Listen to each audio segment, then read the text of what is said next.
Peace and love, beauties. This is Jerison again, and I'm in a tree.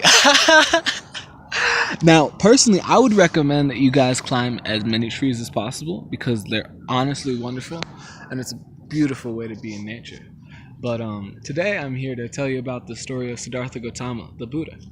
Now, you've probably heard of Buddhism before. It's some people consider it a religion, some people don't consider it a religion.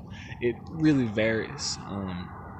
But Siddhartha was the son of the Raja of the Sakya clan.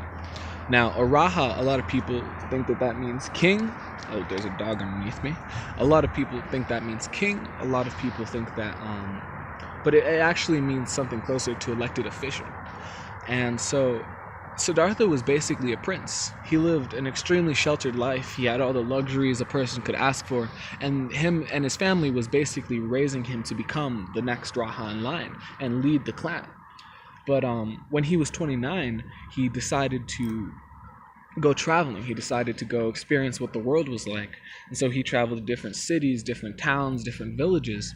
And the more he traveled, the more he realized how much suffering there was in the world, right? He went and he saw that people were angry. He saw that people were greedy. He saw that people were lonely, that they were hungry. And he thought it was terrible. And so he came up with this saying that life is dukkha, life is suffering, and that the only way to release that suffering is to release attachment to these worldly things that we grab onto and hold onto, like those are the only ways to be happy. And so Siddhartha, he comes back home, and his parents love this part. He shaves his head off, his hair off. He shaves his beard, and he leaves. He becomes a samana. Now, a samana is basically a hermit. They live out in the woods, and they stay together in different groups, and they meditate. They eat very minimalistic food, and they try very hard to achieve peace outside of regular civilization. Now, he does this for a while, and he stays with this meditation master, and I just burped. He stays with this meditation master, and this meditation master teaches him all of his attainments. He shows him the way. He teaches him the meditation techniques and everything, and until eventually Siddhartha reaches the same level as the master. And he reaches the same level as his master, and he says, well, what's up, dude? I still don't feel like I've gotten anywhere. I still have this anger. I still have this suffering within me. I can feel it. And the master says, I've taught you all that I can, and this is what I know. So Siddhartha, a little dissatisfied, he leaves, and he moves to stay with a different master.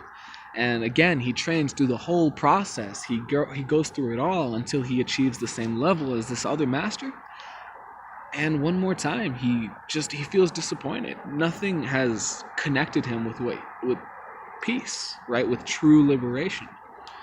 So he goes out and he decides to live an extremely austere life. He embraces what they call asceticism. And so him and 5 other guys, they basically for about 6 years starve themselves, right? They eat maybe a bowl of rice a day or less. They go days without eating. They live out in the woods. They live these really, really austere, and a lot of people would consider terrible lives on purpose, right? Because they believe that through avoiding luxury, they can find peace. And he does this for about 6 years, and then he realizes, this isn't making me happy, right? I've been doing this, and I feel like shit. I'm super skinny now. I feel uncomfortable. And this little girl offers him some food, and he's like, you know what? This isn't the way either. I'm going to try something different. So he eats the food, and these 5 ascetics that have been following him for a little while, they start laughing at him. They're mocking him. They're like, oh, look at Gotama.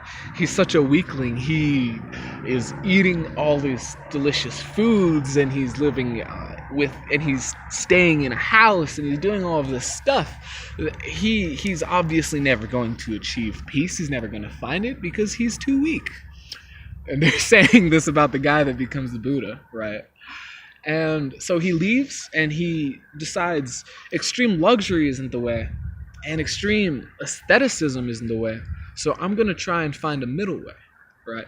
So he goes and he sits underneath a beech tree and he says, I will not leave this spot until I find peace. And he sits there and he meditates and he meditates and he meditates and he travels deep within himself until finally daybreak comes and he realizes and he achieves nirvana and he finds his peace. He realizes that suffering comes from craving. It comes from wanting things that you don't have or wanting to get away from things that you do have. It comes from trying to fight your situation and always being dissatisfied with what you have, right?